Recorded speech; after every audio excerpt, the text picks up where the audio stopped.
சரணாகதினா என்ன? நம்மால மாத்த முடிஞ்ச விஷயத்தை தான் மாத்த முடியும், மாத்த முடியாத விஷயத்த மாத்த முடியாது அப்படின்றத புரிஞ்சுக்கிட்டு, ஒரு பெரிய மலை மேல இருக்கக்கூடிய ஒரு சின்ன புல் எப்படி அந்த மலையை திருப்ப முடியாதோ அதுபோல ஒரு சாதாரண உடலை வைத்துக்கொண்டு நாம் பெரிய பெரிய காரியங்களை தனியாக செய்ய இயலாது, இறைவன் அனுமதி கொடுத்தால் ஒழிய. இதை புரிஞ்சுக்கிறதுக்கு பேர் தாங்க சரணாகதி. இதை புரிஞ்சுக்கிறதுக்கு பேர் என்ன?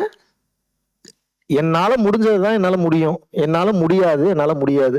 இப்ப உக்ரைன் போர் நடக்கிறதுக்கு உங்களால ஏதாவது பண்ண முடியுமா? பாலஸ்தீன் போர் நடக்கிறதுக்கு உங்களால ஏதாவது பண்ண முடியுமா? இப்ப நான் என்ன கேட்கிறேன் அப்படின்னா, இப்ப அதுக்கு உங்களால ஏதாவது பண்ண முடியுமா? அப்போ என்ன பண்ண முடியுமோ அதுக்கு மட்டும்தான் நம்ம பொறுப்பு எடுத்துக்கணும். பண்ண முடியாத விஷயங்களுக்கு ஒருபோதும் பொறுப்பு எடுத்துக்க கூடாது. இறைவன் பார்த்து பாருன்னு சொல்லிட்டீங்கன்னாவே மைண்ட் ஃப்ரீ ஆயிரும். உங்களுக்கு தேவை மைண்ட் ஃப்ரீனஸ் தான், பொருள் அல்ல.